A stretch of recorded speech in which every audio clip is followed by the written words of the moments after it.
Yeah, what's up, everybody? It's Wrestling Uncensored. Big match changes for Wrestlemania Backlash. Asuka is back in the WWE. We just watched Smackdown. We're watching AEW Rampage. We're live. It's Friday night. The Simon Brothers in full effect. Let's get Johnny North in here and start this sucker.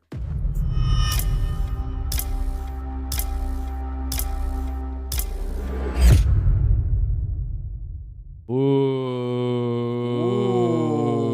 Was that a new intro? I like that, like a ticking clock there. It's showtime. Wait, hang on. Now it's showtime. Oh, big man. Big man! Johnny North! I don't know who I was doing there. It wasn't really an impression. It was just like kind of a Vince. I don't know what it was. How are you, buddy? Champion. I'm good. Been watching a lot of wrestling this week, so all set for tonight.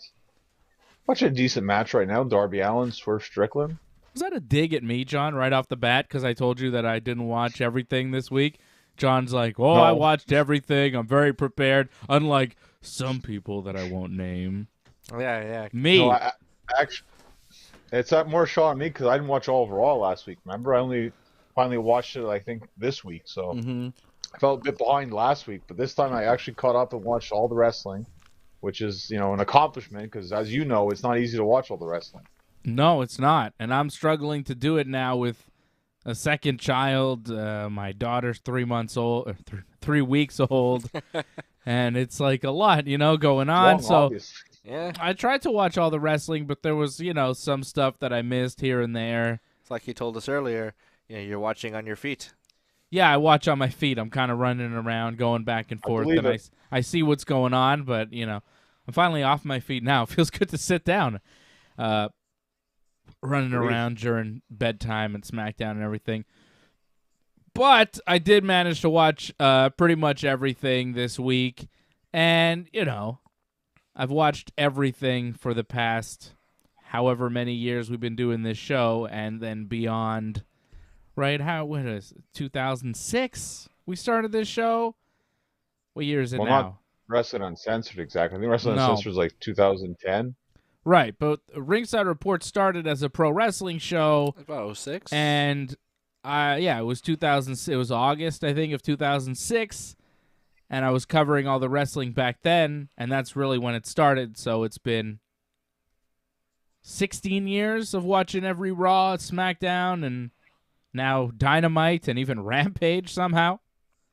Yeah, Japanese match. So if I miss a couple, and New Japan and everything, right? And then so if I miss the odd match on Raw or SmackDown, it's all right. It's like I was watching Xavier Woods and Ridge Holland, and I kind of left the room, and I made a comment like, you see one Xavier Woods Ridge Holland match, you pretty much seen them all, and they wrestled again tonight on SmackDown for no reason in particular.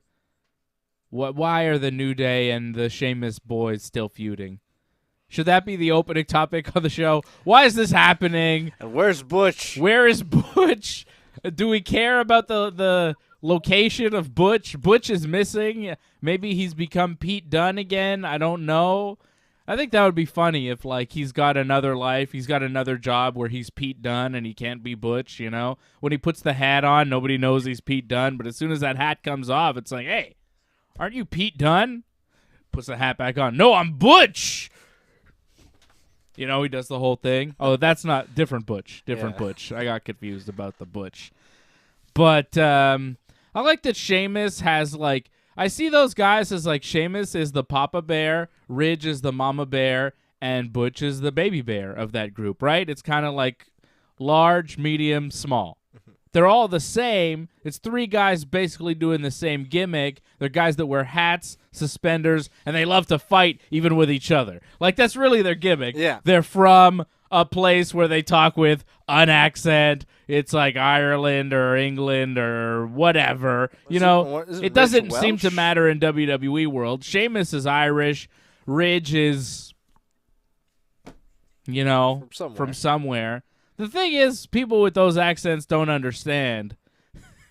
The rest of us here that talk, American-like, Canadian talk, regular English. You know what I mean? North American English.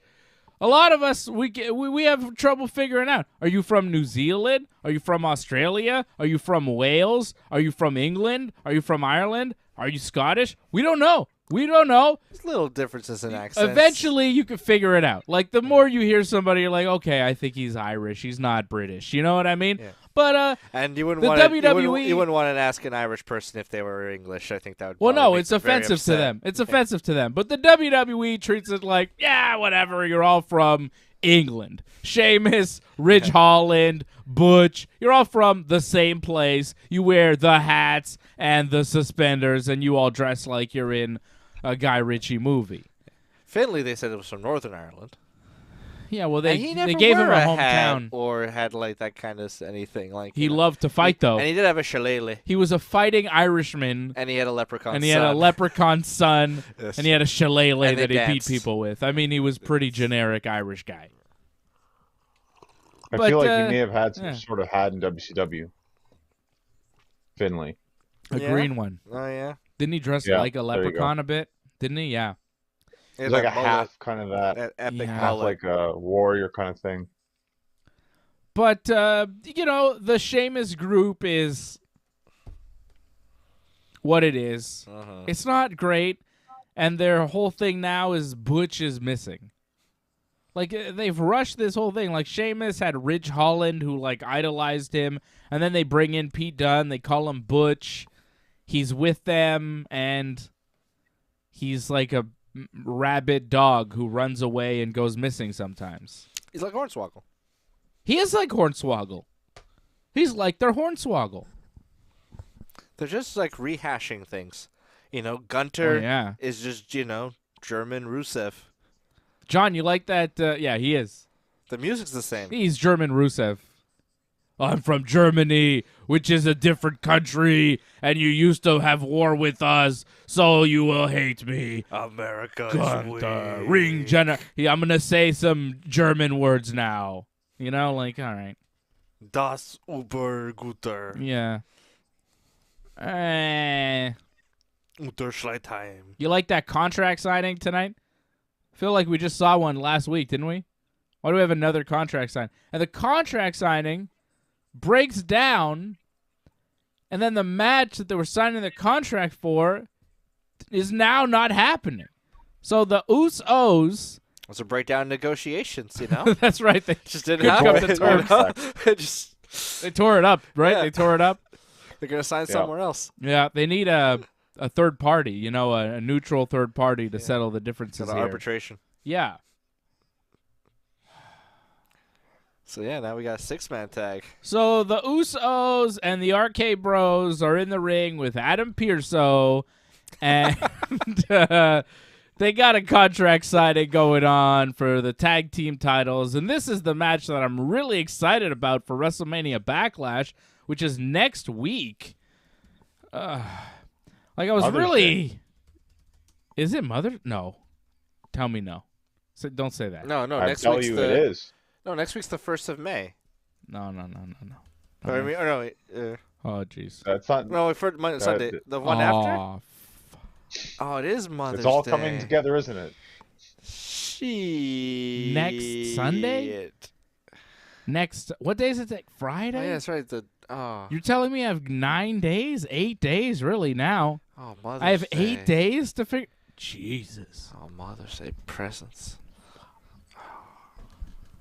Oh, boy. Mama It's better when you mia. get it done early, guys. Well, get thanks done for- early next time. Thanks, Yeah, I know. John. Thanks, John. No, thanks for the update, because Yeah. I'm a little lost these days, so thanks for the heads up. You know your dates. Oh, jeez, brother. Okay, so it's Backlash, too, next week. And, shit, what are we going to do? You got any ideas? All right, we'll talk about it A later. good place to get chocolate. You got two Mother's Day too, don't you? Like, Yeah, I know. It's really a lot of pressure for me. Especially when, Yikes. she just had a child, another child just gave birth, It's like a big, double thumbs up for mother, You got to, do something. I don't know. What the fuck? I don't know. I'm tired. Definitely watching WrestleMania Backlash together. That's going to be a lot of fun. Oh, yeah, that'll be good. Hey, I'm going to watch WrestleMania Backlash, and then I'm going to do a show afterwards. Can you watch the kids? Should be. Well, it'll be late by then, so it won't be so bad. No, everybody should be asleep by then. Fingers crossed. Don't be surprised if I miss a match or two at WrestleMania Backlash next week because I'm putting my son to bed. Oh, how are we going to do this? Okay, so this was the match I was looking forward to. Usos versus RK Bro for the tag team titles. All the belts on the line. Let's go. Except we didn't get that. Now we're not getting that. Nope. No belts. No belts. Because of stupid Drew McIntyre. This guy, this Australian or whatever he is. Australian? Come on, he's Scottish. I know, I'm joking. I was, because before I was saying we don't know where they're from, but he's a Scottish psychopath. Everybody knows that. He's got a sword named Angela. I know a lot about this guy. It's named after his dead mother. That's right. We all know about Drew McIntyre. This is what I mean about fleshed out characters that some people just don't understand. Like, Drew McIntyre isn't a character I particularly enjoy, but there's a lot of stuff about him that I know. His mother's dead. He's from Scotland. He's a psychopath. He likes to swing a sword around and try and decapitate people. He never actually does it. He named the sword after his mother for some reason. And did I mention he's a Scottish psychopath? Yeah. He has the Claymore kick. You know his finisher. There you go. Claymore kick. He does a countdown. He counts it down. Which is really lame. It's very lame. He's very tall and muscular. He looks like a Scottish Randy, if Randy had longer hair and more body hair. I wouldn't say it's good on the mic, but no, close enough. He's not. Close enough, I guess. I'd say Randy's quite a bit better on the mic. Think you're the only one who bakes, bro? Huh? I mean, in terms of the look, like, yeah, he's close to Randy in look. Yeah. Pretty close. I think I'm the only one who bakes, bro. Yeah. So it's the contract signing. Roman Reigns shows it devolves into a fight, right? Like most contract signings do in wrestling. And then Roman Reigns, the tribal chief, shows up, walks to the ring, takes him forever. The Randy and Riddle team, who have the Usos in like headlocks while Roman's coming to the ring, they decide to let go of their headlocks and just stare at Roman Reigns as he approaches them. And of course the Usos like start beating up RK Bro because, right? Why wouldn't you? They're not in awe of Roman's presence. No, they've seen him before. They've seen Roman Reigns before. Randy's like, oh. Randy's like, oh my God, look Roman. at him. He's so cool. Oh. I'd look at Roman too. He's awesome looking. He's so cool. And then Roman and the Usos. Did Roman help the Usos, or did the Usos just beat up Randy and Riddle, and Roman just stood in the ring? Yeah, I felt he just stood in the ring. Yeah, I don't think Roman did it. Yeah, he doesn't get involved. He doesn't help the Usos do their business. He lets them do their thing. Distraction, that's about it. Yeah. So Roman is then standing in the ring. The Usos have beat up the RK Brothers, and the RK Brothers have disappeared. And then Drew McIntyre shows up, and he decides to get involved with Roman, and he starts fighting with Roman and punches him a bit, and then Roman decides he's taking too many punches, and he rolls out of the ring, and Roman kind of walks away and looks at Drew, and then Paul Heyman is like, hey, Adam Pearce, don't you think it should be the Usos and Roman Reigns against Drew McIntyre and RK Bro? And I thought that he was suggesting a main event for Smackdown later tonight. I didn't think that he was suggesting a new match for the pay-per-view, but apparently he was. And the WWE was like, yeah, that's what we're going to do. And now we're not unifying the tag team titles like I thought we were going to, which is the whole reason why I wanted to see WrestleMania Backlash. The only thing on this whole pay-per-view that I want to see is the tag team titles unified, and now that's not happening. I'm not tuning in to see Bobby Lashley and Omos again, or Happy Corbin and Madcap Moss, brother, or AJ Styles and Edge again. Didn't they just wrestle? It wasn't great. And this feud, this like this, rematch. I know, but this like Edge, AJ Styles, Damian Priest, Spooky Uki stuff is like not for me. Judgment Day. I'm starting to think that Edge like, he's great in the ring, obviously, Hall of Famer, legend, all that. But gimmick-wise, promo-wise, pretty much sucks except for the rated RKO era. Yeah. Because now it's like, okay, well, this is terrible. His promos really, since he's been back, haven't been great. They've kind of got worse over time. Now it's really bad. It's like all-time bad. And there was a long stretch there before he had sex with Lita and Matt Hardy got mad that Edge was kind of, meh. You know, like, good in the ring, but as far as promos and shit, it never really clicked. Not until he turned heel. It was that promo he cut with Shawn Michaels when he was starting to turn heel. Yes. And he said to himself, like, "You're right, Shawn. I think I need to slap some sense into myself.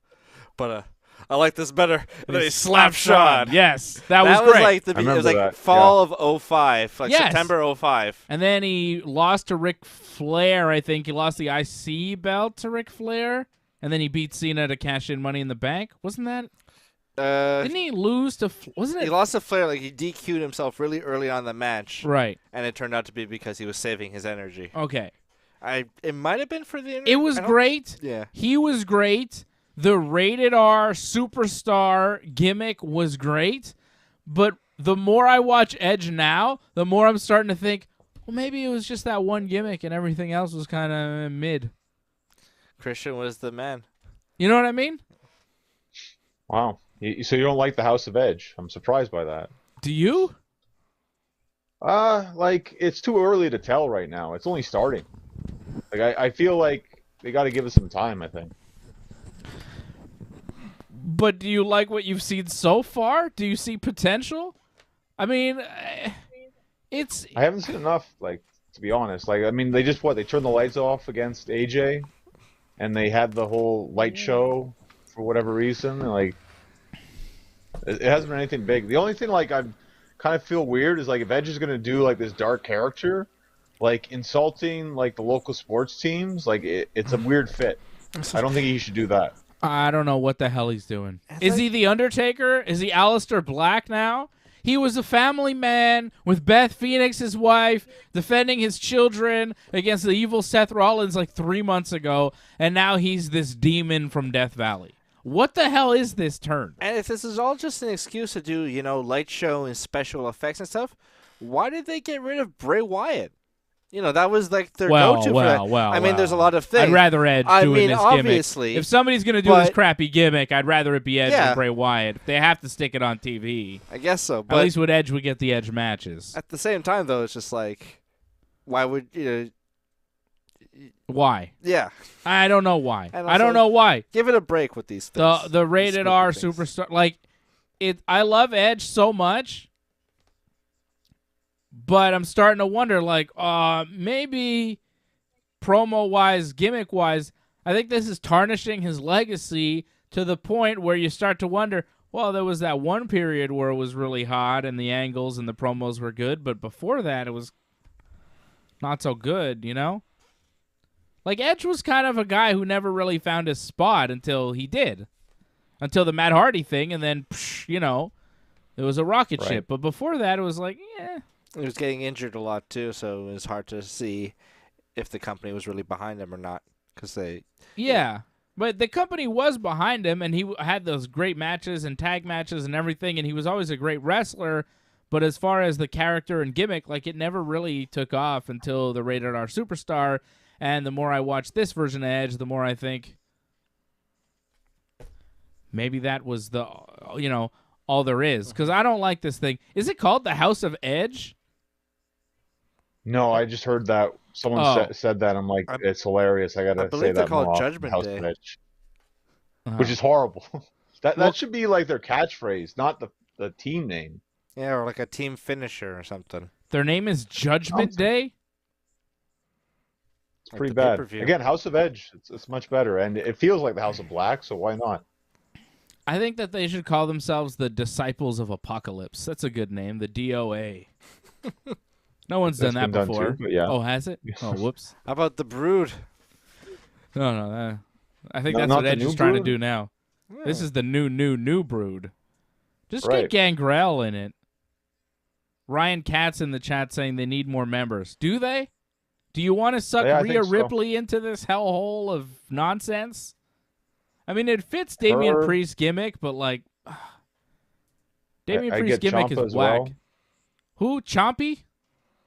Yeah. Chain Chomp? I'd add him. They got a Chain Chomp wrestler now?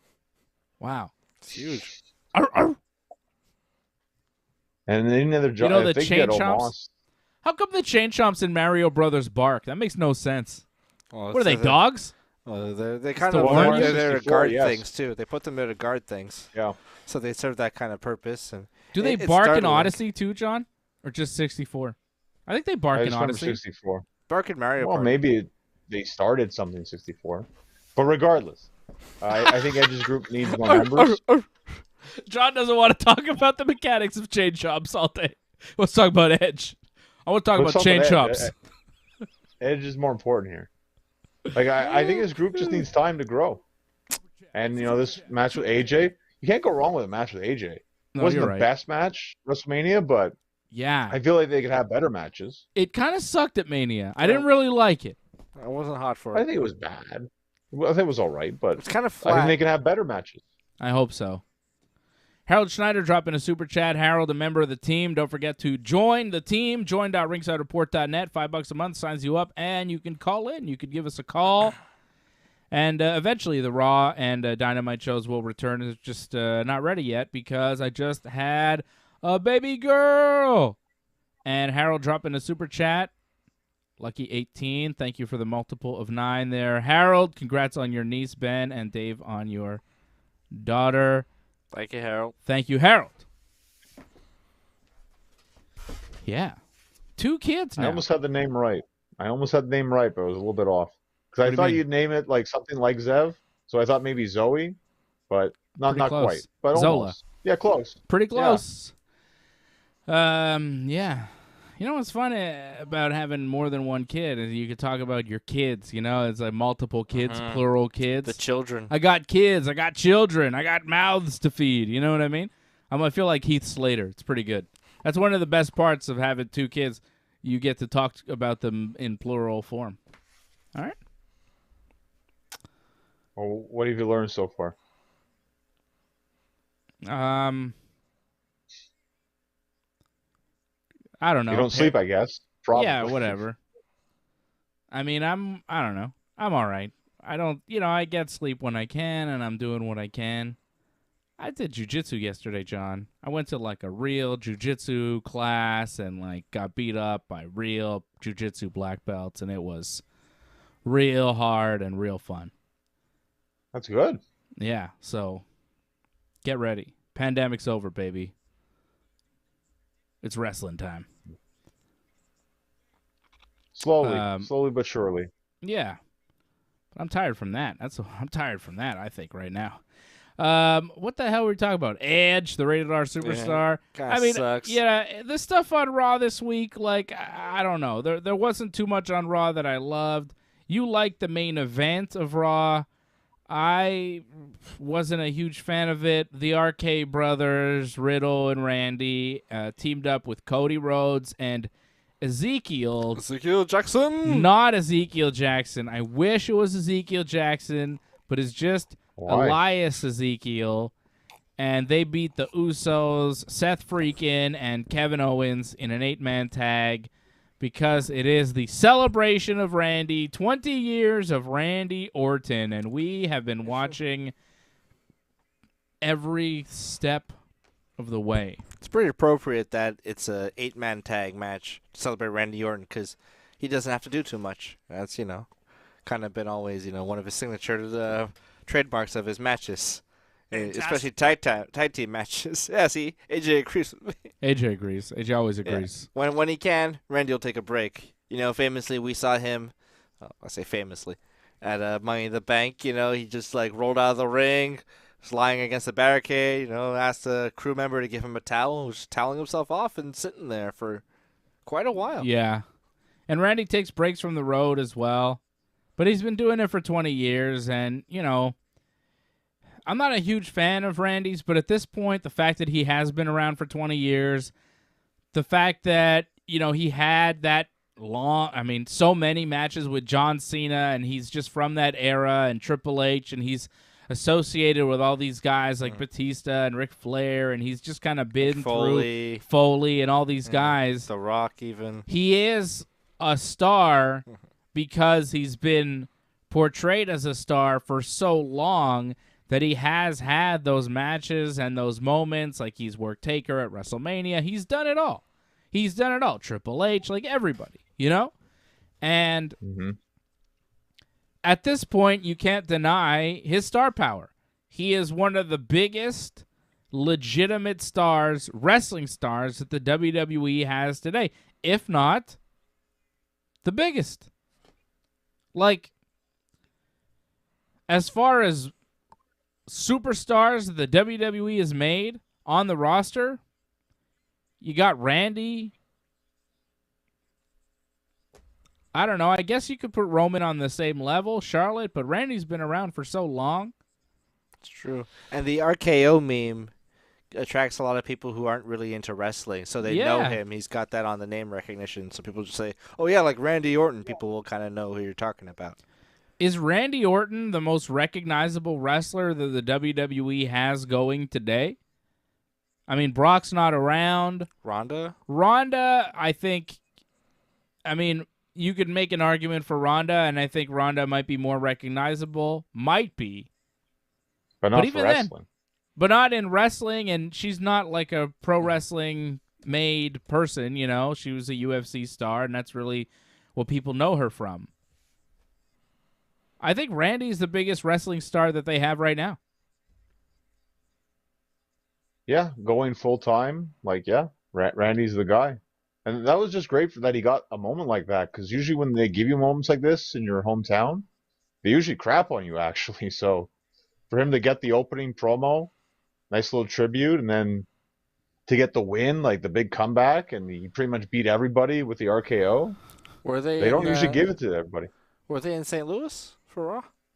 That wasn't his hometown. Well, actually, Randy, that's his hometown, but he wasn't born there. So this is where he was born, though. In Knoxville, Tennessee? Oh, he was born there. Yeah. I didn't know that. Oh, okay. But like from a young age, he lived in St. Louis. Like maybe they were on the road or something, or he was working that territory. His dad was on the road. That's correct. Yeah. Well, that makes sense. I just, the match itself didn't do much for me. It's an 8-man tag. It closes off Raw. Randy hits the RKOs. He looks strong. It's a nice little show for Randy, and that's it. There's no suspense for the next show. There's no build to anything. It's just, hey, guys, don't you love Randy? And it's like, yeah, all right, Randy's a big star. And, you kind of recognize, like, oh, okay, he's been around for a while, and he has done a lot. It makes you reflect on Randy a bit. Mm-hmm. But it's not like they're building Randy for anything. I think, tonight shows that it's not Randy, it's Drew. And that's annoying for me. I don't really get that. I tweeted out after Raw, I said, Randy Orton should lose the belts here at WrestleMania Backlash. Randy and Riddle should drop the belts, and Randy should go after Roman. Randy's the biggest star. Roman is the tribal chief. It just makes sense. I think it's the biggest match you could do for Roman. I think you'd have people believing that Randy could beat Roman, and Roman, after beating Randy, just becomes even bigger by beating the legendary Randy Orton.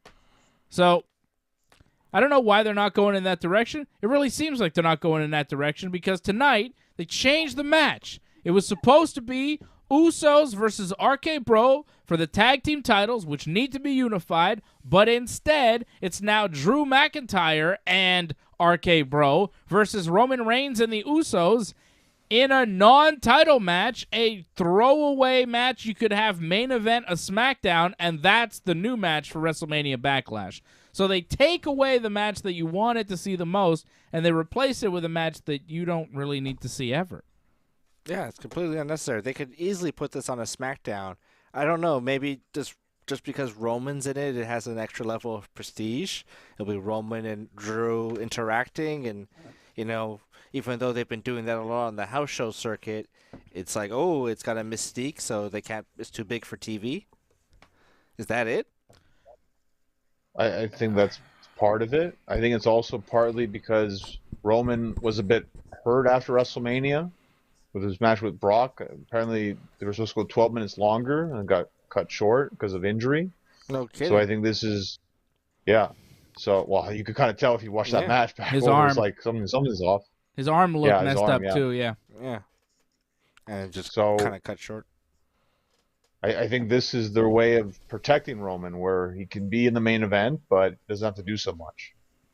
But we talked about it last week. Like, Roman didn't need to wrestle at Backlash.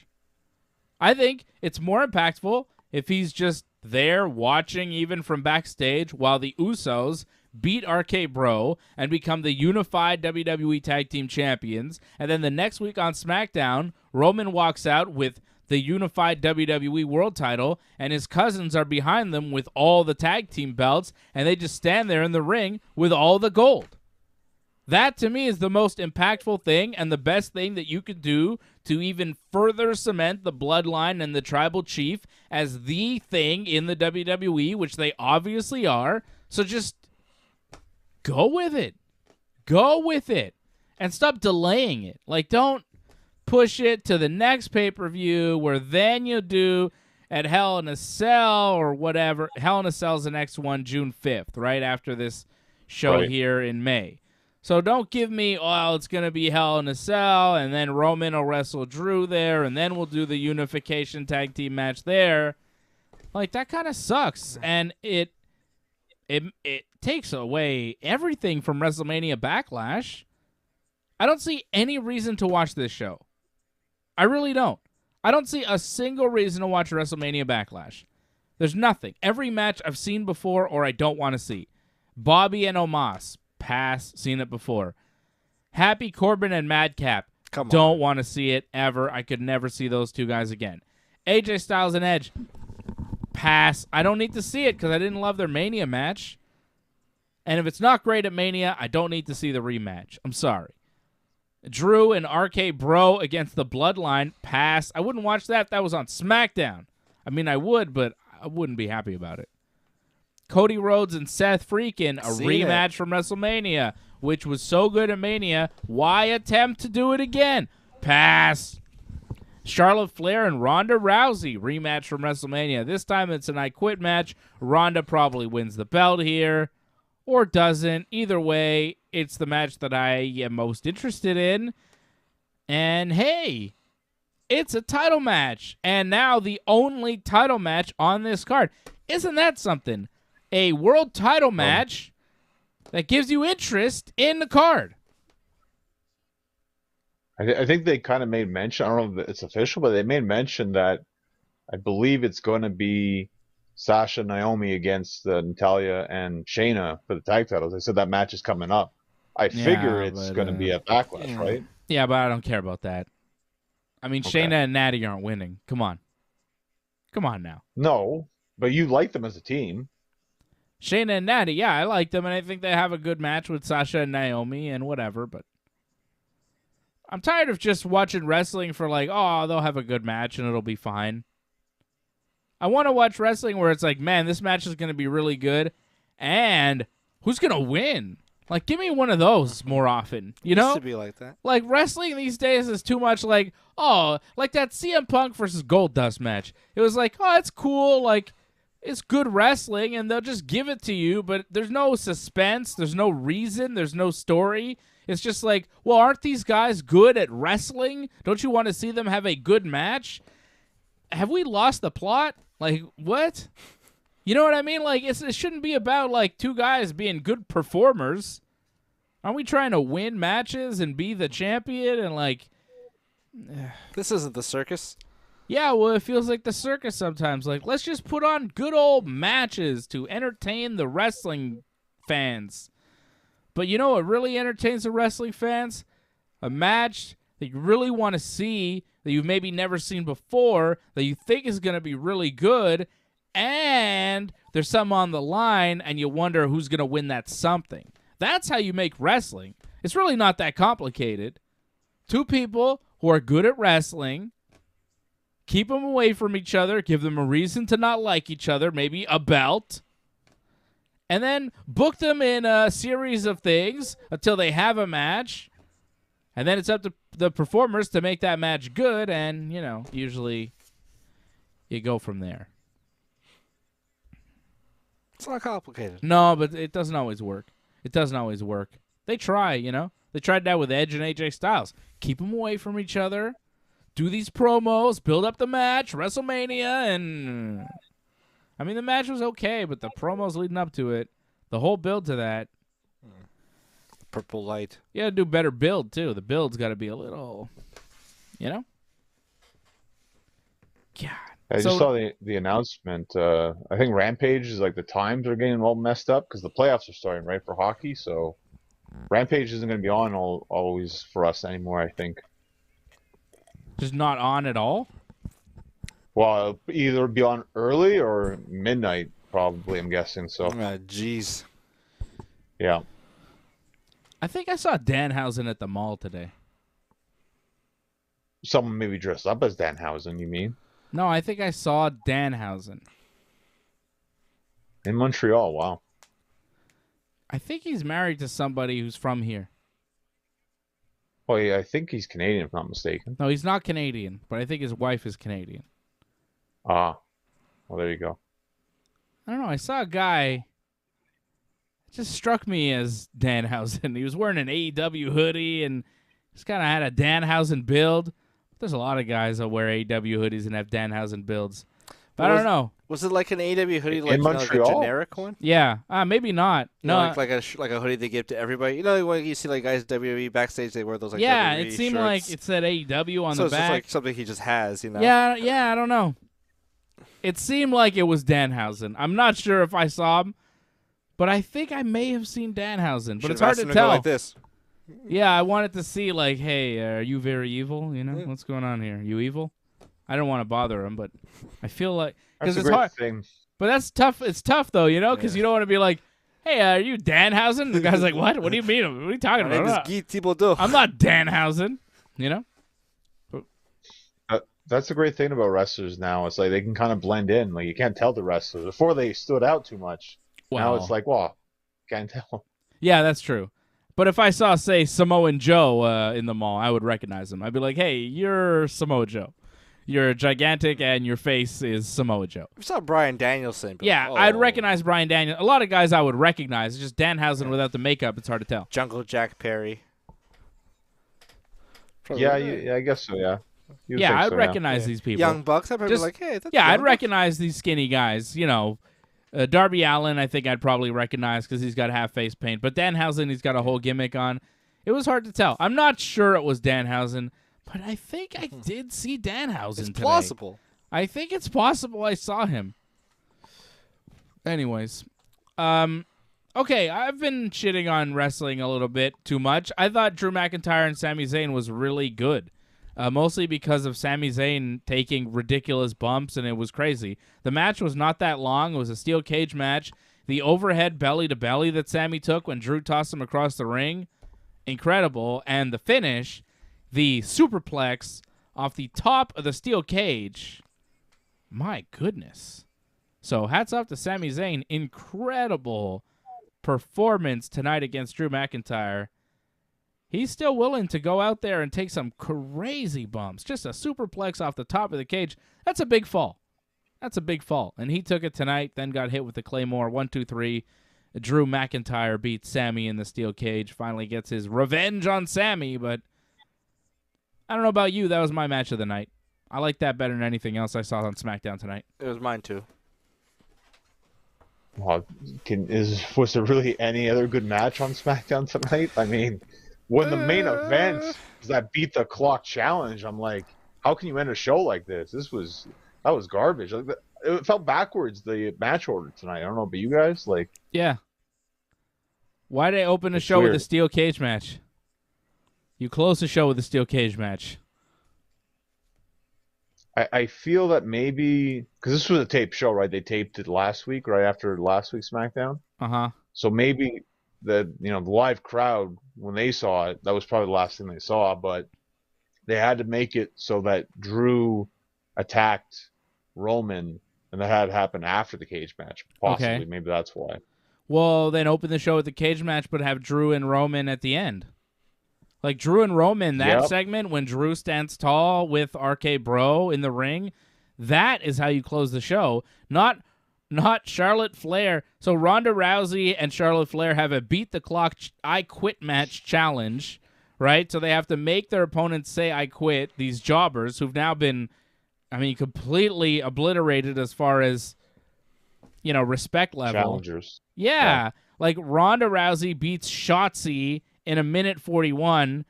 Shotzi spent most of that minute 41 running away from Ronda till she eventually got caught and put in an armbar. And then Charlotte Flair wrestled Aaliyah and had her in the figure 8 at a minute 41, but Aaliyah didn't quit yet. She was about to quit but didn't, and the time elapsed. She did quit after. She quit after, right? Yeah. But it was too late, and Ronda won the challenge. And usually in these beat the clock challenges, it's like somebody's. Now you get to pick the stipulation. You get to pick something, but the stipulation was already picked for their I Quit match at Backlash. So Ronda wins the beat the clock challenge, and it's just a flat ending because she's just like, "Yep, I win," and then she just walks away. And Charlotte beats the shit out of the timekeeper. Yeah, and then Charlotte gets mad at Drew Gulak for not ringing the bell earlier or whatever. Drew Gulak. Yeah, it was Drew Gulak. Oh, right. It was. Gulak keeps getting beat up by Charlotte and Ronda. Okay. Every week, and it was Drew Gulak, and he got beat up. Okay, I thought it was like timekeeper, like that, like mustachio guy they used to have. It was Drew Gulak. No. Drew Gulak got beat up by Charlotte Flair after Ronda won the beat the clock, and that was it. That's how SmackDown ended. Terrible finish to SmackDown tonight. Really bad. I'm liking this match right now. Samoa Joe, Trent Beretta. Yeah. Pretty good so far. I want to say it's for the ROH TV title. Pretty sure it is. Yeah, I saw. Did they add Ian Riccaboni on commentary for this? The Ring of Honor I have no play-by-play guy? I think they did. You know That's that guy, pretty good. though, right? Yeah, he's good. Yeah. He's good. They should hire him. I guess they're going to need him for Ring of Honor because Ring of Honor is going to do TV at some point. So, yeah, they'll probably hire him. Or if they haven't already given him some sort of contract. That's crazy. I still have trouble getting wrapping my mind around that one. That they own Ring of Honor? Yeah, and like Tony Khan's going to book that as well as AEW. And like they're going to like do talent exchange. Like it's just wearing it way too thin. It's too much. If AEW's roster is already kind of wearing thin a bit, stretching out like and like adding more wrestlers and that aren't as good. And I feel like since Ring of Honor became a thing under the AEW umbrella, AEW has become worse. I'm less interested in it. There is way too many championship matches. There's no question about that. It feels like almost every second match is a championship match because there's ROH titles now. yeah. So you really need to separate the two brands. There's too many guys I don't care about in this company in AEW. I think that's the problem. You know who's really pissing me off? Wheeler Utah. I mean, who cares about Wheeler Because he's Utah? ruining Brian Danielson. Like now, like Yeah. when I'm watching Brian Danielson, I'm kind of like, I don't care. Because like, here comes the finish where they all do the in the middle of the ring. That is lame. Sucks. And like Regal wasn't even there, and like Regal was the point of all this, and just it's unfocused. That's the thing. A lot of AEW feels unfocused. Whack. And the Ring of Honor thing maybe is part of that. Like Tony Khan and other people are just confused. too confused. Kenny's not there. Yeah. I'm sure Kenny would probably be like, "Hey guys, let's try to like figure out what we're doing." I don't know what the Bucks, They're not focused on the Bucks. They're not focused on them. Yeah. They don't know what they're doing. They had Bryan Danielson in their main event, ready to be their world champion. They dropped the ball. Now they have him in this group where he's playing second banana, trying to get Wheeler Utah over. Or like third. Yeah. He's like barely, he's there, but Moxley's doing his weirdo, like, promos. This guy's half out the door to WWE. Is that happening? I don't know, Who but cares? I wouldn't. I put it past him. And Brian's in there trying to get Wheeler Utah into a star, and this guy has zero charisma. Give him a microphone. I want to change the channel. Yeah. You know, and they have CM Punk. They got Bryan Danielson. They got Hangman Page. They've got goddamn Miro. They've got Darby Allin. They've got MJF. And then they've got a lot of riffraff. Wardlow. Yeah, fuck. A lot of Wardlow. A lot of This week. Wardlow. His entrance and all that him dealing with security every week. And Wardlow takes and up so much time. Lance Archer, like Lance Archer's got a chance in hell. And MJF has got a big match for Wardlow next week. Big Cass, probably, seems like, right? Big ass. Big Cass against Wardlow. Do we need to see that? And is he going to be, like, as part of AEW now? No. It'll be like a one-night thing. And, like, can Wardlow powerbomb that guy? How awkward is that going to be? It's just a bunch of stuff that I don't care about. Huh? Yeah, he can do it to Archer, but Archer can wrestle. Well, another challenge is to see if he can pull it off. I think he can probably do it. But Archer's actually, like, a good in-ring worker. You know what I'm saying? Big Cass, Yeah, Big Cass redefined the phrase, you can't teach that. It's more like, you can't teach him. Yeah, you can't teach wrestling to Big Cass, apparently. Scorpion Sky is a babyface for some reason. Like, you're turning Dan Lambert and Paige Van Zandt babyface somehow against the evil Sammy Guevara and Ty Conti. I get turning them heel. The back and forth of the TNT title, though, between those two guys has just killed the value of that belt. All their belts have lost tremendous value over the past 3 to 6 months. Every single one of the AEW championships is dying right now on the championships, like a fruit on the vine, just dying there, sitting there like overripe. Overripe bullshit. Hangman Page overripe with the belt. Drop that shit before it has no value. This company is in trouble. I'm telling you. When AEW started, I had a lot of hope. Now we're a couple years into it, and I'm starting to wonder. You got the Bryan Danielson. You got CM Punk. You got these guys that, when AEW started, would be unfathomable to get. If you would have told me that they would have Danielson and Punk come in basically at the same time and still have Hangman and Kenny and all this shit, I would have been like, and Jericho and Sting and all these guys, and Miro came over and Aleister Black, Samoa Joe, Keith Lee. I would have said, damn, this company must be on fire. And what are we seeing? They're not there. Well, I don't know. And they're not getting there. They're going in the wrong direction. Because who are they pushing? Wheeler, Utah. Wardlow. All these other jabronis. Lee Johnson.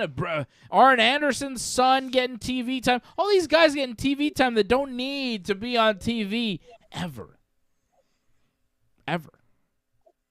Jungle Boys.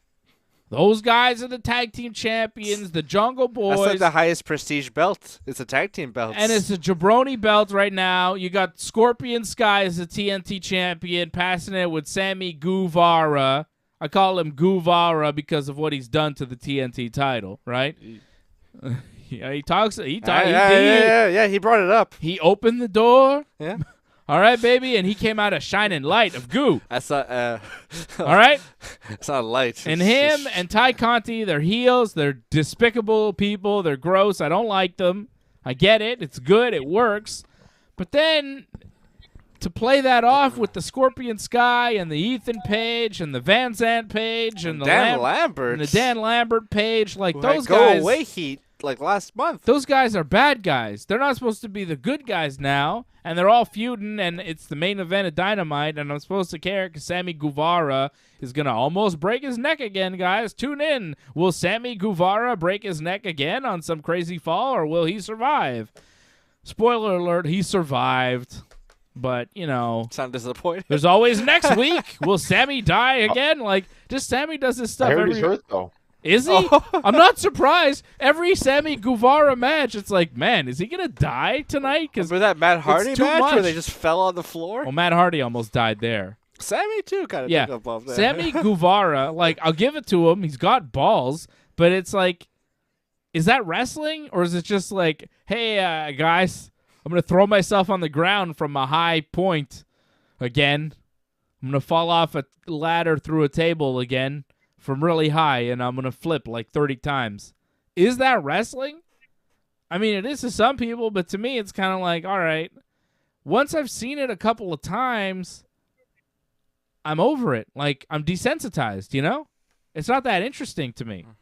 It's like, all right, Sammy's going to flip. He's going to go through the table. Oh, there he goes. Is he dead? Nope. Okay. But maybe now he's, like, hurt, right? With Sammy, like, Yeah. you know, Sammy seems like he's just keeps getting up all the time, regardless if he's hurt all the time. So he just doesn't stop. Like, even if he's hurt, he's gonna probably still wrestle more than likely. That's risky. I hope he doesn't do know. those crazy falls. I mean, at some point he can't do that anymore, or maybe he can. I don't know. I just like the rest of his game is kind of. That's why he does all that He needs stuff. to work on his strikes. His strikes were really crappy on top of the ladder, Yeah. but he can do cool flips. So you know, he's in the spot where he's in. He was in the main event. Yeah. There's just a, He had like an awkward botch though, that weird spinning corkscrew thing that he landed far away from Scorpio. That was bad. That was bowling shoe ugly. And That was the bad. commentary But trying to cover for him. but the Spanish fly they did onto the barbed wire ladder, that was pretty good. That was well done. Yeah, but I feel like they do that move every match, or someone does it. Like the Spanish fly has become like the new suicide dive, where like everyone's got it all of a sudden in their arsenal. It is a move that's overdone, but the way they executed that on the barbed wire ladder, just the timing was very, very well done. It's not easy to pull that off. Like, I don't think they should call it a Spanish fly after Bill Cosby. I think that's rude. It's true. It is a. I don't think you should talk about that. I don't think they should call it that move. They should Well, have a until they different name rename for it. it. Well, What about Spanish Flea, like the song? yeah, whatever. I don't know what that is. No. That's called Spanish Flea. All right. I think I know what you're talking about. Yeah, I know. Yeah, I've it's heard like a that, classic song. Yeah. I'm just, Sammy, he's cool. He does cool flips. He's athletic. He's just not, it's not my style. You know? He's not what I love to see in the ring. But I think that he's a great heel. And, he's fun to watch. But as a heel, working that style is kind of tough, doing a bunch of flips that are really crowd-pleasing and then being a bad guy. But I think he can make it work. He's really good at, he's got that face and the promos and everything. He's got the act down. It's just playing off the Dan Lambert crew seems odd because they've been such heels and it's hard to see them as baby faces. Is this because like it backfired? Like they thought that Sammy and Ty as a couple would be a baby face? I think so. I think that they thought that they'd be baby faces. I think they first presented them as baby faces, then they realized, whoops, maybe not. They're heels, right? Pretty much. That's what happened. Franco 316 wants to know who was the big guy that showed up at the end of Rampage. That was Satnam Singh, right? To confront Samoa Joe again. They're doing some sort of thing there. Satnam Singh is a former NBA basketball player. He's training in the AEW system thing at the QT Marshall School. Power plant. And they've got him as Samoa Joe and Sanjay Dutt's buddy that they're bringing along to feud with Samoa Joe. Like, again, it's a thing where it's like, oh, okay, they're building towards a match with Jay Lethal and Samoa Joe. No, they're building towards a match with this big green guy and Samoa Joe. Like, what? What's happening here? Oh, mask. Why? Well, it's the unknown. We've never seen him wrestle before, so. Well, I'd assume he's. To see not what kind of great. match that would be. I mean, come on. Yeah, probably not, but what would Joe do to him, Probably lose to him, I'm thinking. Oh, I think Joe would beat him, but we'll wait Really? and see. This guy, he's pretty gigantic. He's new. You don't think they'd have Yeah, him but beat it's for Joe? a title. No, not It's for the for- title, I don't think so. It's for a Ring of Honor title, John. The TV title? Yeah, it's a fake title. It's not real. Yeah, but it's the last. They made a big deal out of that. It's the last title that Joe hadn't won from Ring of Honor. Yeah. I know it's not a big deal for you, but they made it sound like it was a big deal. So How are you going to have a Ring of Honor TV title for a company that doesn't exist and doesn't have a TV deal?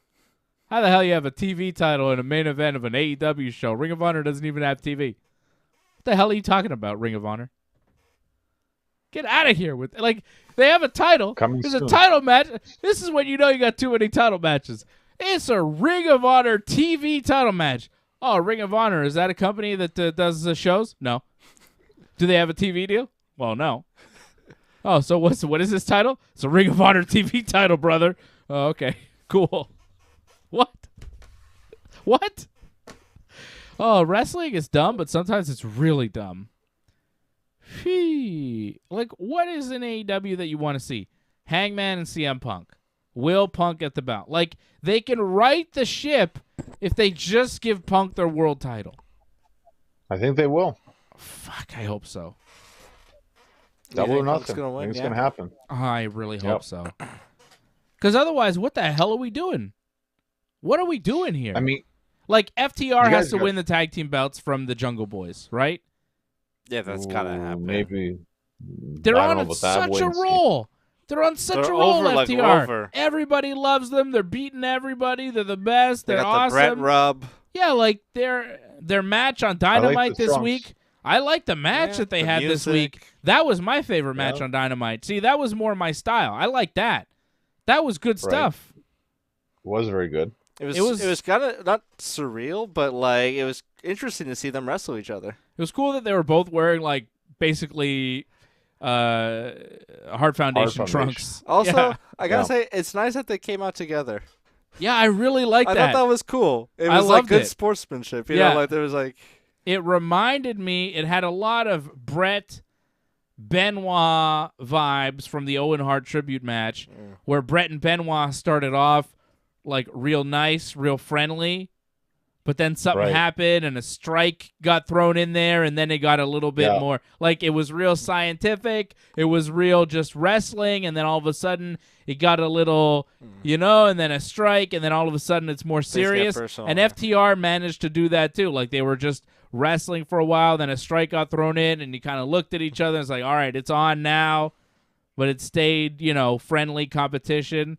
It had a lot of those vibes of the Benoit-Bret match, which is a classic, and I'm sure that FTR is very familiar with, right? Mm-hmm. If you're a Bret Hart super fan, as we all are, and as FTR, they are obviously, you know that match pretty damn well. That's the match that's in the intro for Malcolm in the Middle.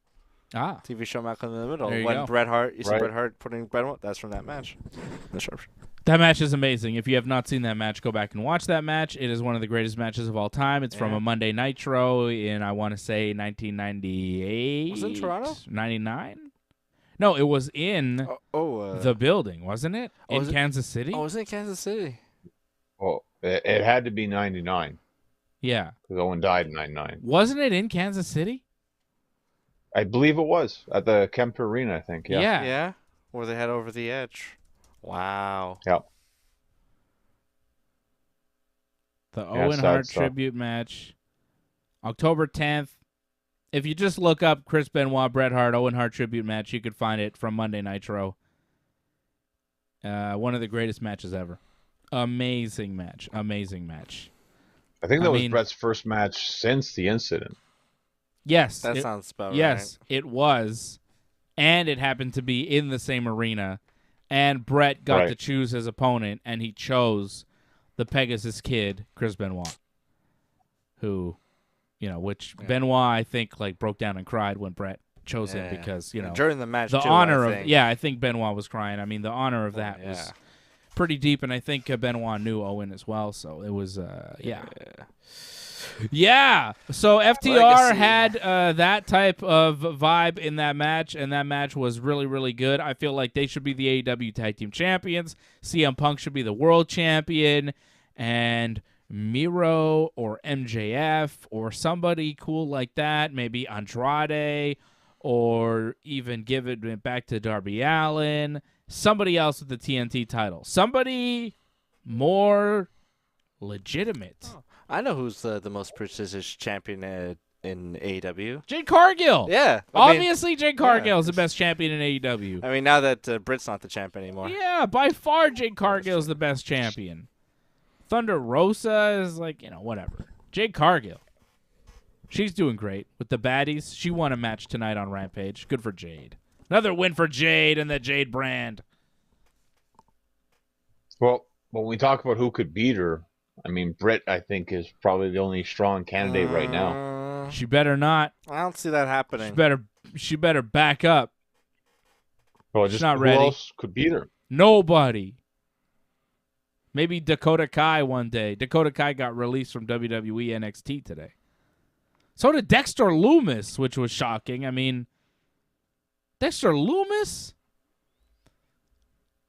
I mean, yes and no. He's been there a while. Yeah. I like him, though. I like him too, but they pretty much did all they could with him. Like, he wasn't really wrestling near the end. They were just doing a bunch of stupid fashion contests. I stopped watching NXT. Yeah, I can't imagine what that show. I gave up. Oh, it was pretty bad. Don't worry. I feel You like didn't miss much. NXT is just a Baron Corbin Madcap Moss segment for 2 hours. Yeah, Like all that their kind of promos are stuff. basically that. Right? Rick Steiner got kidnapped. I mean, that was something out of the ordinary, but that was about it. Rick Steiner Really? Yeah. got kidnapped. And Braun Breaker's like, my dad. They kidnapped Braun Breaker's daddy. Are they going to call him Braun Steiner at any point? Because if his dad's Rick Steiner and his name is Braun Breaker, aren't people going to wonder, what's going on? Possibly. I don't know. We'll have to wait and see. Okay. Who kidnapped him? With NXT, you never Dolph know. Ziggler? His name was Gacy. No, it was Gacy, I think. Who's Gacy? Joe Gacy. John Wayne Gacy? My God. Wasn't he a murderer? No, Joe He's a Gacy. serial killer. The guy dressed up like a clown. Oh, creepy. I think he's more like a cult leader, I think. That's what it seems like great. his gimmick is. Join the House of Edge. They should. Weak.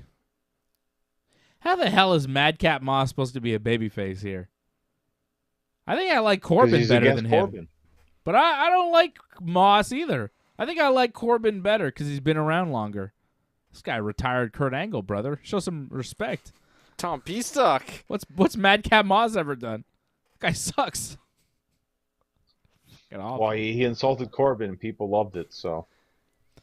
Did people like it or did the piped-in audience like it? I don't know if that's a Man. real reaction or not. That was heavy tonight. Ugh. Sound like just a like a white noise Yeah. machine. So obvious. It's fake stuff. It's all fake. Barry Corbin had a talk show segment. I was on network television, On Fox. primetime network television. Yeah. On the same channel that has brought you Hank Hill, Homer Simpson. Yeah, right? World Series baseball. That's right. NFL baseball, football. Baron freaking Corbin is sitting there talking, on it's like 8:20 on a Friday night on Fox. In 2 days' time at 8:20, This would be the Beyond Belief time slot. it's like The Simpsons or something. You know what I mean? TGIF. And here you got stupid ass Corbin talking, doing a promo. Oh man, Rupert Murdoch is rolling over in his grave. Still alive. He's rolling over in his grave. He has like a grave just lying. Really chills. I in like it. to be comfy. And he rolls over in it sometimes when he's upset. Quick question: where is he from? Australia. Very good. I know that. Yeah, I'll just I know a lot of things. try to catch you off guard. He's Scottish. It's funny you thought this was bad. Like, when you told me the wedding segment on Raw was amazing, I watched that and I was like, this is one of the worst things I've ever seen. Like, how can you like this whatsoever? And then I saw what happened this week on Raw. It just gets worse. Well, they had a tag team match. Well, first they had the whole therapy session with Oh, our yeah. truth. That was. Where But he's Truth is certified. funny though. Truth is funny. He could carry Yeah, a but segment. it gets very boring very quickly. It's not exciting. It doesn't keep you interested whatsoever. And it just goes on and on and on. Truth is funny enough to keep me interested more than a lot of these things on the show. Mm-hmm. Okay, it's not great, It's corny. but He puts effort into it, and Just R-Truth, just to look at his physique. What kind of great shape this man is 49 years old, this guy. It's fantastic. Yeah. It's the same as he's done for 20 years. I don't know. It wasn't great, but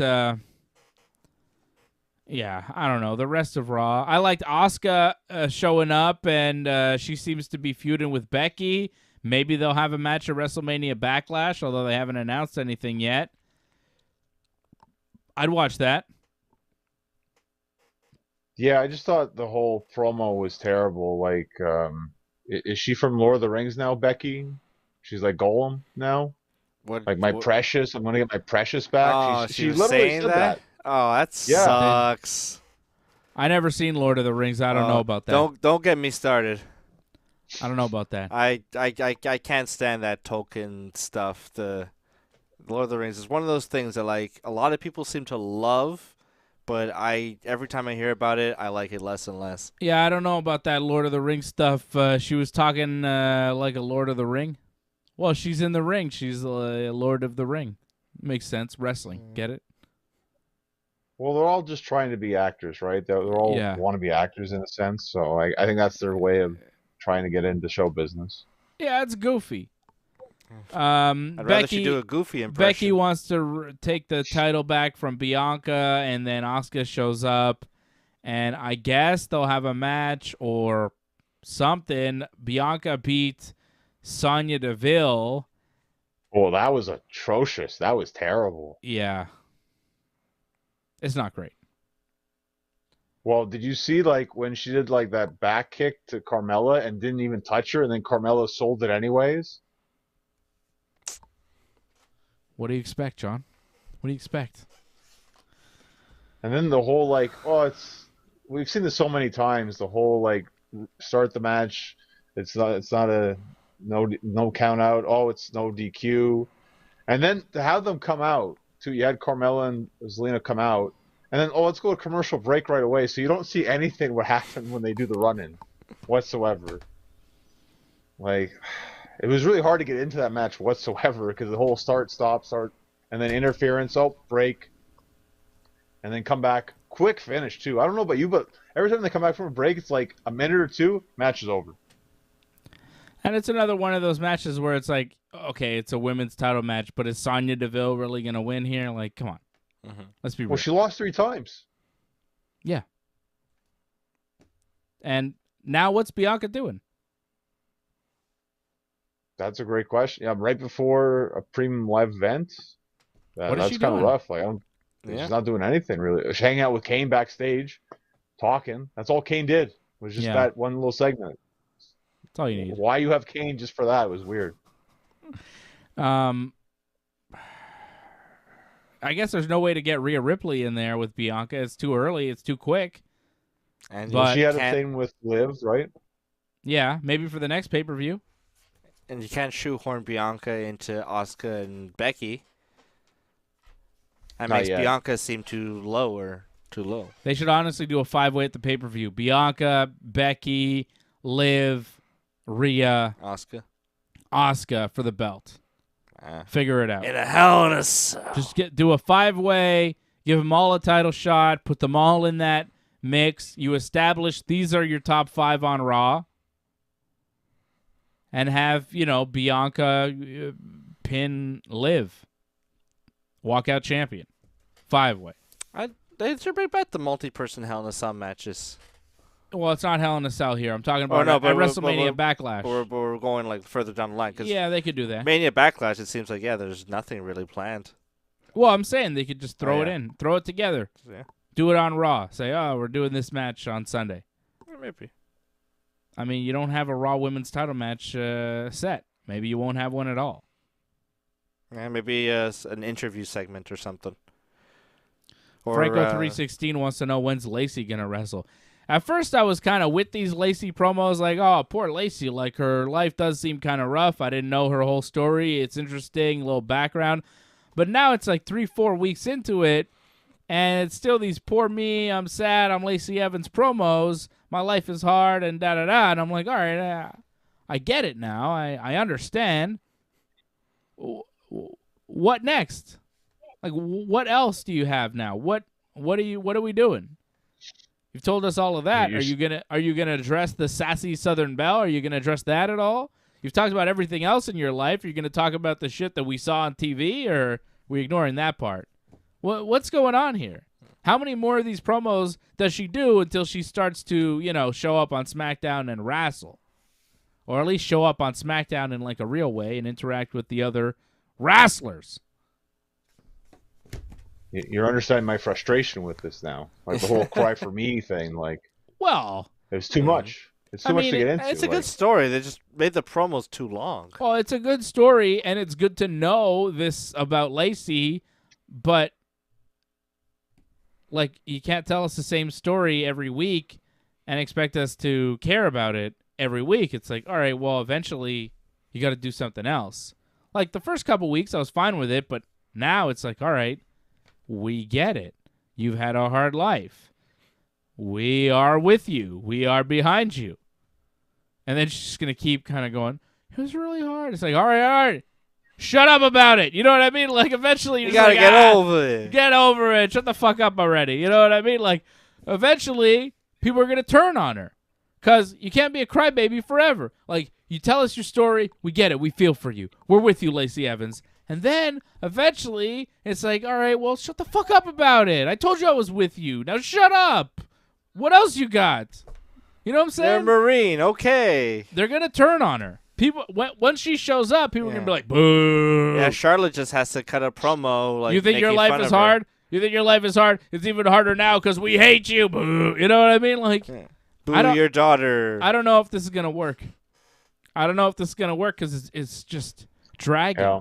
It's dragging. They made the vignettes too long. Like, she just kept going, and it was like the same beats about how she's a Marine, and she's a mom, and she wants to fight, and she's strong, and she's a tough mother. No. And blah, blah, blah. Lost it's just me like, this week. cut it in half a bit. Lost me. And then it's fine. I don't care anymore. It'd be fine if they just trimmed it down a bit. Don't care anymore. I was with you, and you just lost me because you kept going. Yeah. And now you got the American flag behind you, and it's like, hey, and like guys. rousing music. Yeah, and it's lame now. Now it's just lame. It's too much. It's too much. I don't like it. It feels like a parody of itself. I just want, I want her to get in the ring already, get into SmackDown, and or stop these promos until you're ready to do it. All you gotta do is to say a bit about the hardships and say, I'm gonna take what I've learned and like the struggle to survive, and I'm coming to the WWE, and I'm gonna and so on. But because that's what a vignette used to be. A vignette used to be, I'm this guy, and I'm going to show the people in the WWE that I'm going to. This is how I interact in a restaurant. Oh, waiter, you are a jerk. Slap you in the face. Ha ha ha. No one can defeat me. I am a bad person. Here I am at a tennis court in my next vignette. Oh, I'm cheating at tennis because I'm a bad guy. Ha ha ha ha ha. Here I am crushing a coconut because I'm Kahuna Crush. Like. Or Razor Ramon or Carlito Cool or Ted DiBiase. It's not that hard. Simon Dean. I remember the Simon System vignettes. And I'm coming to WWE. It's better if you're doing these vignettes and you're not in the same place every week saying the same thing. Yeah. Because then it's like, well, we've seen this before. We don't want to see this again. And when you show up, we don't want to see you. Except with the Veer stuff. The Veer stuff was good because it's like, Veer is coming. When? And then it just kind of dragged out forever. Like, what is this? And then he was there. And now Veer is around and no one cares because he beat Sam Smothers this week, whoever that is. Was it Tracy? I don't think so. Mustafa Ali returned and beat The Miz. Mustafa requested his release, and now he's back. They didn't give him his release. And then after Mustafa won, Ciampa attacked.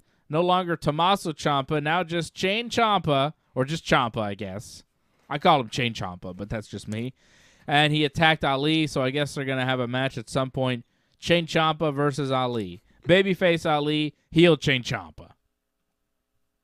Which is all right. It should be a good match, yeah. Yeah. It sounds like really good. Yeah, I'm happy to see Ali back. I think he's a good wrestler. The promos have never really worked for me. I don't think this promo with Miz was particularly great as a return promo. It wasn't bad. It was all right. Yeah, but I don't know. It's missing something? It didn't excite me for the future of Mustafa Ali, you know? It just... I feel you.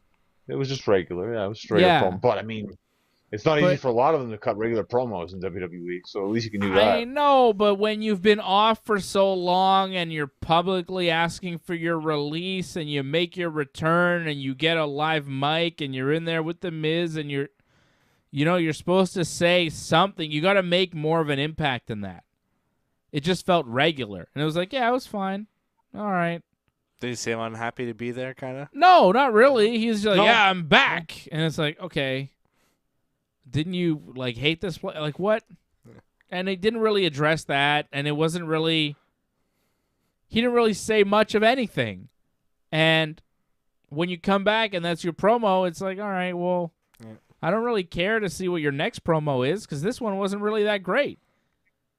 The whole point of doing one of these shows, doing one of these promos, doing one of these matches is making it good so that the people want to see the next one. It's the idea. I don't want to see the next Mustafa Ali promo. I mean, I'll probably sit through it, but I don't need to see it. Because that's what he brings when he's fired up. It's not much. Yeah, well, that's it. Like, this is his moment, and that's all he had? That was it? In the moment? That's it? And now he's off to the races with Ciampa, who's not a great promo either. Like, cool, they're great wrestlers. And I'm not really sure who WWE is going to have win in the feud or whatever. Probably 50-50. They'll both win something, but... And cutting a promo with a guy like Miz, who likes to kind of not, like, very... lightly, but step into that kind of shooty territory or bring some real life stuff. Didn't. Yeah, he could have brought something about like how, like, I was kind of sick of this place, but Cody, something reignited my passion. Cody treated it better with Miz than Mustafa did, right? Yeah, he could have brought some of his like real frustrations in there. Mustafa ain't Cody. Tell you that much. But Cody he doesn't have Austin's to be either. podcast. He can still bring something into it. What's that? Cody's on Austin's podcast? I think it's did they record it today, or is it coming out this weekend? It's coming out soon. I'll watch that. That'll be good. Yeah, Cody in that 8-man I didn't love on Raw because he's teaming with Ezekiel and Riddle and Randy, but Ezekiel and Riddle. And it was really all about Randy. So Cody just seemed like on the same level as Riddle and Ezekiel. Kind of like a second to Randy. And, like, already? I thought he was going to be a main eventer. Coming. Yeah, we all saw this coming, but, goddamn, I gave it 6 weeks, not 3. Has it been 6? I don't think it's been 6. I think it's been 4, no? No, it's been 3. Hold on. WrestleMania was at 1, 2, 3. No, that was 3.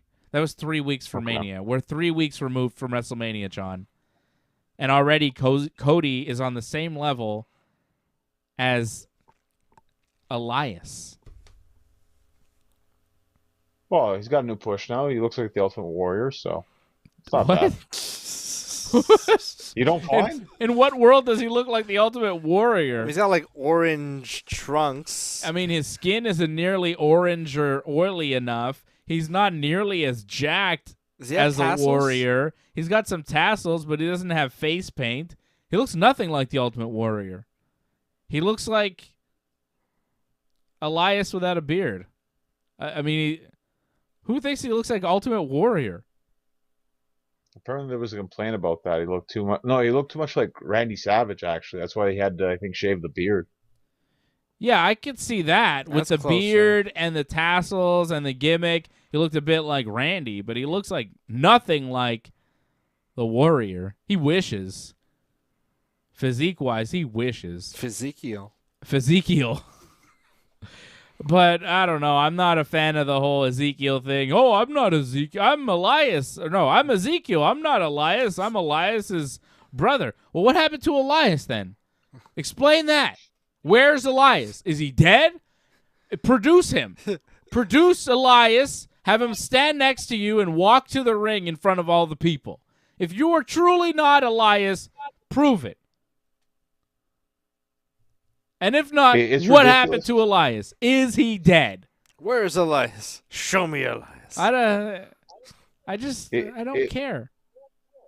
It's ridiculous, but it's actually produced some of the best television. It's just Kevin going absolutely mad about this whole situation. Like, Yeah, but that's I find Kevin. That's the the best strength stuff of to his watch. performance. I mean, he's good at that, but it's just such a goofy premise that I'm like, all right, dude. Yeah, it devalues Kevin. It makes Kevin seem like he's in like a bad children's movie. Yeah, it's when like a good comedian does a bad movie, and you're like, oh, I like that guy, but I'm not going to go see that movie because that movie sucks.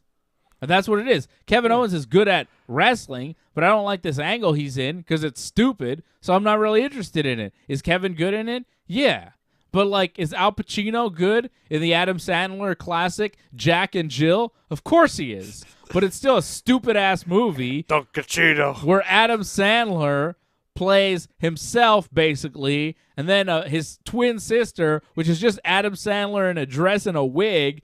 He's got a beard, basically, in the movie, and Al Pacino is in love with Adam Sandler's sister. It's one of my favorite movies because it's so ridiculous, and Al Pacino's actually in it a lot, and he's good as himself, and he's good in it. He raps. But it's ridiculous, and it's a bad movie. You know, it's still Al Pacino, who's great, and yeah, his performance in it is good because he's Al Pacino. But is Jack and Jill a good movie? No, That's a good and that's what this is. comparison. It's Kevin Owens and Jack and Jill with Ezekiel. Kevin Owens is the Al Pacino of wrestling. Yeah, Kevin Owens hates the Ezekiel, except Al Pacino loved the Adam Sandler in a dress. But basically, it's just Elias and Ezekiel playing Jack and Jill, and Kevin Owens as Al Pacino in this scenario. And he's great, but, you know, he's still in Jack and Jill, which, by the way, is a ridiculous movie. And I'm not making this up. Adam Sandler playing his own sister in a dress. Looks like Adam Sandler. Al Pacino madly in love with her. And Al Pacino raps about donuts. And Al Pacino playing himself as well. It's ridiculous. I don't know how they got Pacino to be like, hey. They pitched him, I think, and he was like, yeah, that sounds great. I guess, I don't know, my Al Pacino's like Vince. But it's kind of similar. They must have paid him like a shit ton of money, too. Well, yeah. I mean, the money too, probably. But, you know, they're like, hey, you know. Ridiculous. Work with Adam Sandler's probably in like some tropical location. But look, I've seen it at least once, maybe twice even. I don't know. It's been on TV. I've seen the YouTube clips. John, have you ever seen Jack and Jill? First 10 minutes. Okay. And then I just couldn't watch it anymore. Yeah, you're good. You're good. Kind of like the Ricochet and Shanky match. I watched the first 2 minutes and I couldn't watch anymore. Ricochet beat Shanky. I thought it was all right. Getting Shanky with it. Na na na na na na na. I thought it was na. Getting Shanky with it. No? Huh? Wasn't it Shaky Sheamus? I thought that was the thing. No, Sheamus wrestled Kofi. Sheamus squashed Kofi. Was there a shaky Sheamus thing? I didn't watch that. I missed that. That's what the crowd was chanting. Yeah. Okay. How is Ricochet the Intercontinental Champion? Talk about devalued belts. You remember when the Intercontinental title meant something? Now it's defended on SmackDown by Richard O'Shea against Shanky. I mean, Ricochet is a good wrestler. I know. I mean, is he, you know, should he be up that high? Possibly not. But, I mean, on SmackDown, it kind of makes sense. I don't see anyone else in that top mid-card level on SmackDown. Ricochet, it fits for him. SmackDown's a mess of a show. It's a mess right now. It's either too top-heavy or too low, really, when you think about it. There's not much at the top. It's Roman. That's why the middle. That's why Roman's got rid of. Good there. Roman got rid of everybody. There's nobody left. Except Drew. Yeah. I mean, what chances you give him when he finally gets the match? Come on now. Yeah, he doesn't really have much of a shot whatsoever. No, but it's just not believable. You know, Randy's more believable. Pay-per-views. Yeah, probably. But isn't Randy more believable? Wouldn't he be a better option right now? Maybe later, though, because he's the tag champ right now.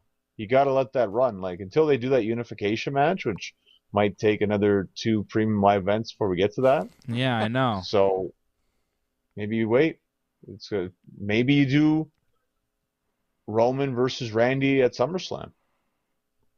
Let's call them PLEs. Premium PLEs. live events. It just sounds weird. It sounds weird not saying pay-per-view. I just say pay-per-views. I think we should still call them pay-per-views. I like pay-per-views, even if it's not a pay-per-view. I mean, technically, paying the network. I think you can do it. Network is pay-per-view. Yeah, I think you can still buy it as a single pay-per-view too in some places. Some But of a them. Some premium live event. I don't know. PLE maybe a PLE. Do The next WWE PLE, baby. I'm just not allowing WWE to change the way I say their events. Do you guys think this match change is just Vince changing his mind? Be like, yeah, we're not gonna unify the belts after all, pal. I don't want Randy working all this. Or I feel like it's a delay. Yeah. I hope it's a delay, right? I think it's just a cover for Roman. That's it. Because they don't want Roman to be in a hard match. Just make it easier for him. And they want him on the card because they feel like That's they need it. Yeah. Because they Makes feel a lot he's of the draw. sense.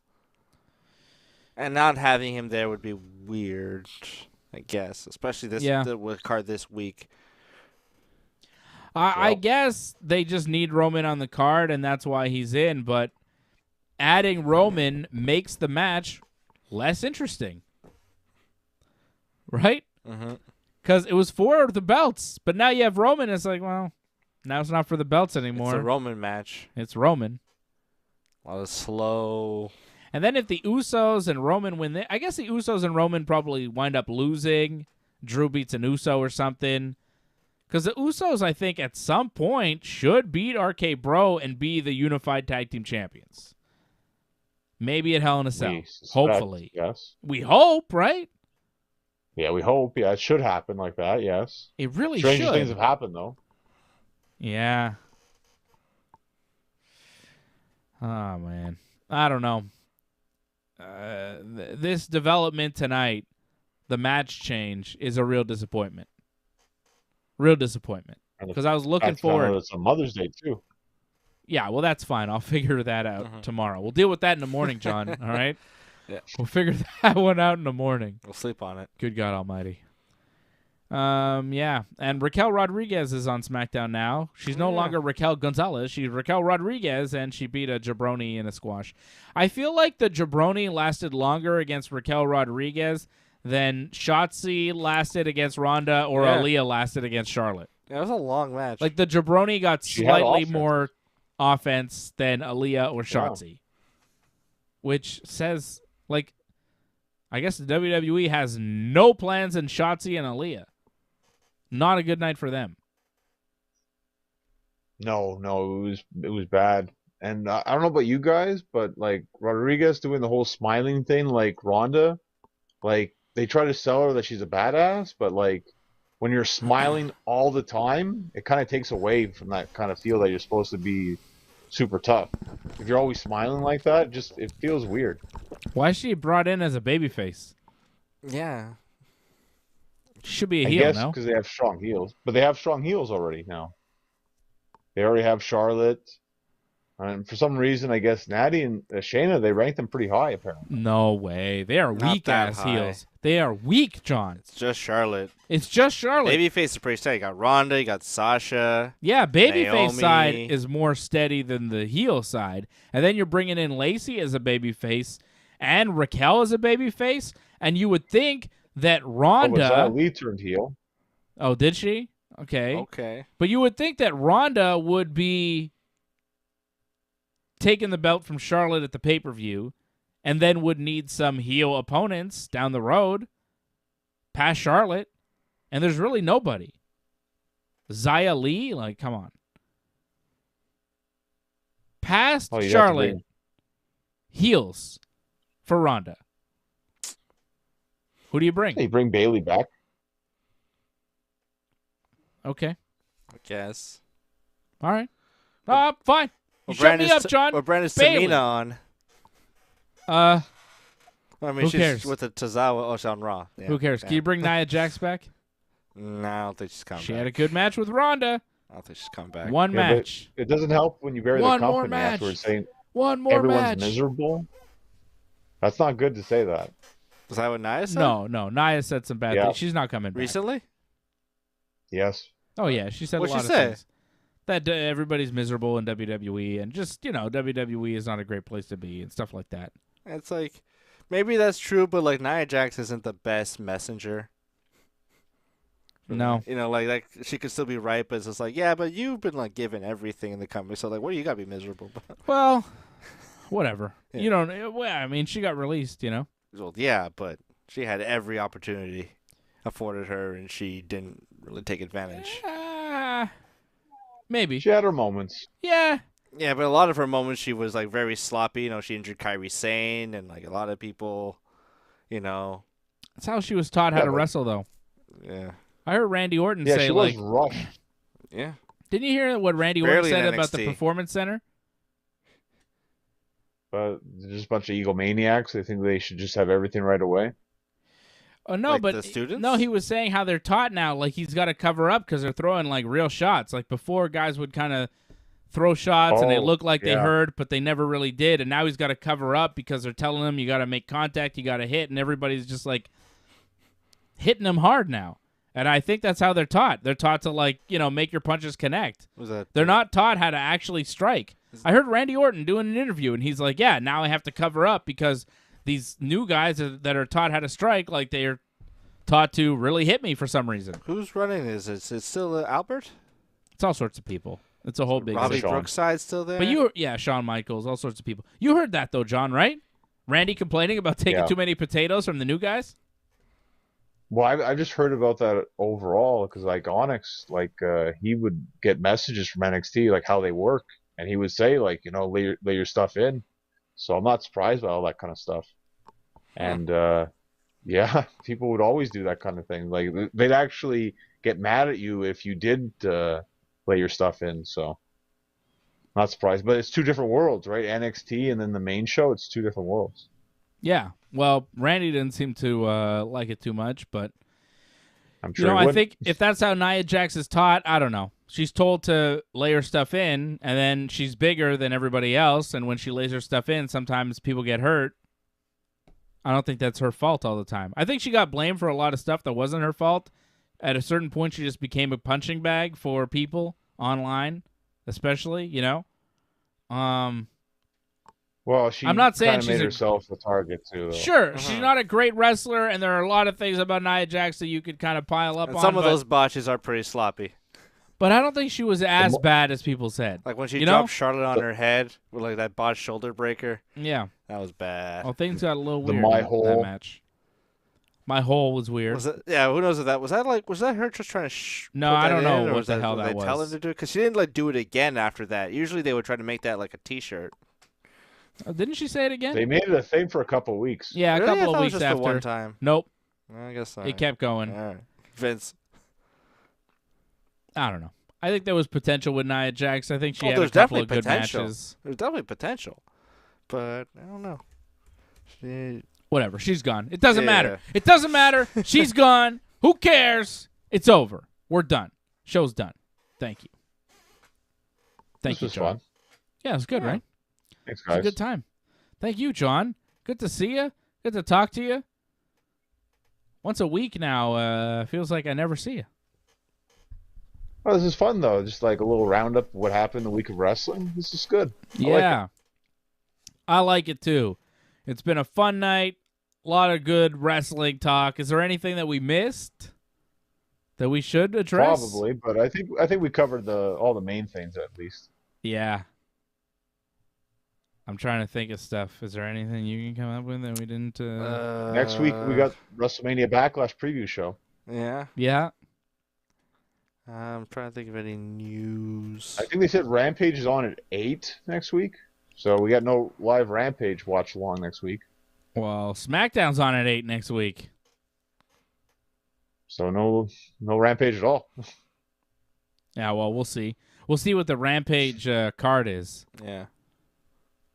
I don't know. All right. That's it. I think that's it. I think we covered everything in pro wrestling that happened in the past week. I'm sure there are a couple things that happened that we didn't cover, but you know what? What are you going to do? I'll be back at some point next week. I think I'll be back Thursday night for Ringside Report MMA. We'll preview UFC 274. UFC has a tremendous card next Saturday. Like, We got a big tremendous. weekend next weekend. Yeah, I don't know how I'm going to pull all that off. Wow. Yeah. Well, it's gonna be rough. Holy Yeah, crap. I'm not sure. Whew. We'll see what happens. The plan for next week is for Ringside Report MMA Thursday night to preview UFC 274. Johnny and I Right. back here Friday night for the Smackdown post show for Wrestling Uncensored. We'll talk wrestling. We'll preview WrestleMania Backlash. Then back on Saturday for a UFC 274 watch along at 10 p.m. when all the kids are in bed, hopefully. Fingers crossed. Fingers crossed. Yeah. Uh-huh. And then back the next night for the WrestleMania Backlash post show. The plan is for us, all three of us, to reunite once again after WrestleMania Backlash and talk about that show. That is the plan here for the Ringside Report Network for next week. And hopefully how solid it was. And I am going to make sure that it happens. I will try very hard. It's not guaranteed right now. For Backlash? I'm going to give it a 90%. For I'm gonna anything. say it's pretty much guaranteed. I'm guaranteed. Card subject to change. It'll happen. I'll figure out a way.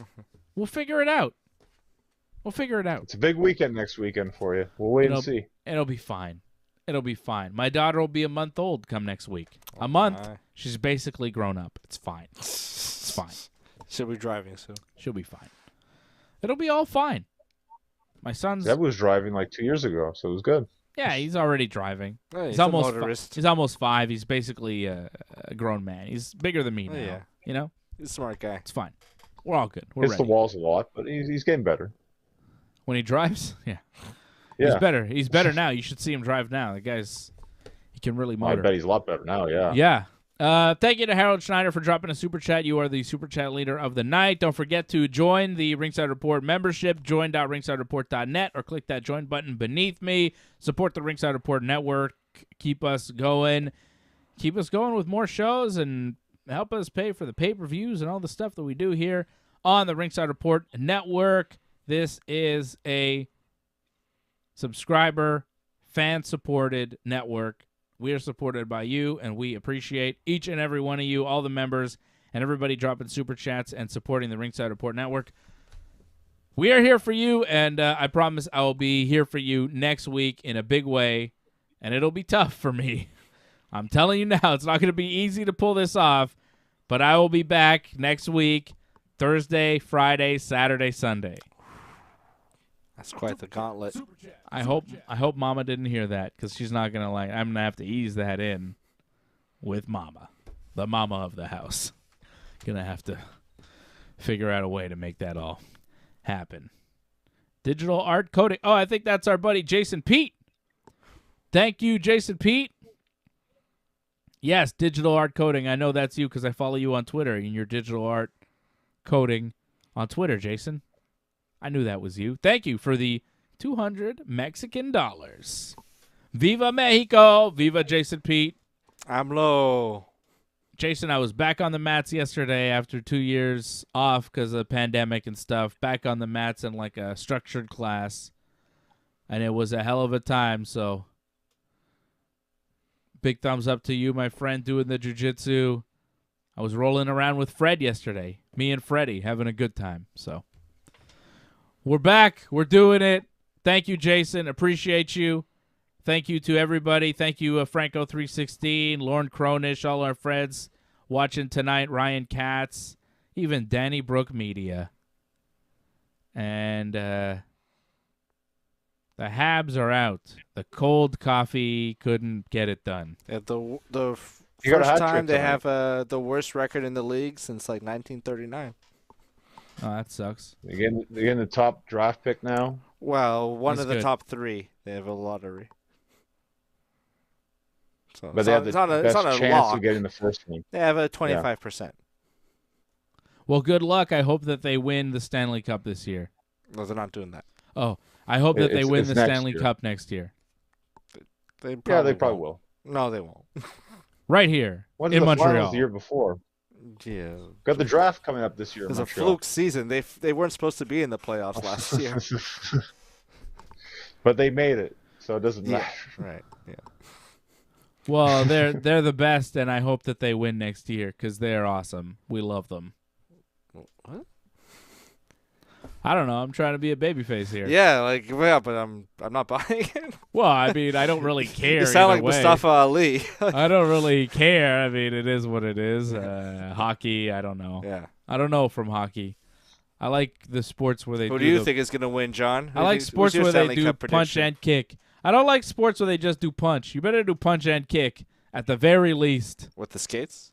Well, I'm just saying, hockey's not that interesting to me because there's no kicks. And as soon as somebody gets taken down, blade gets loose. they stop the fight. It's no good. Who's your prediction, John?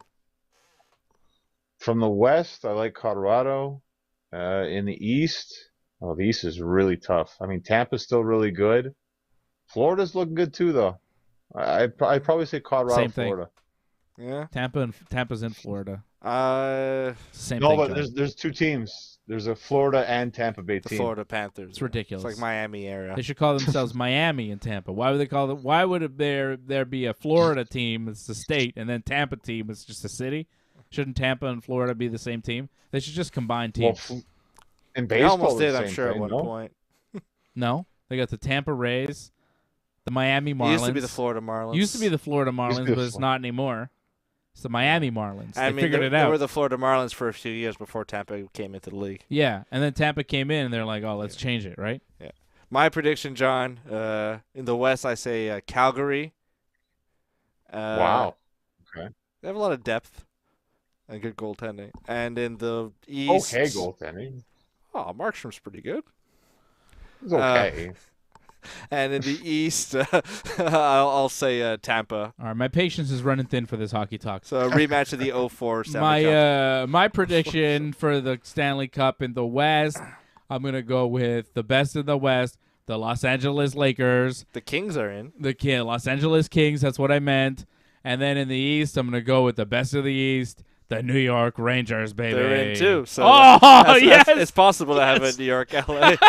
I was just throwing at those teams because they're the best teams I know.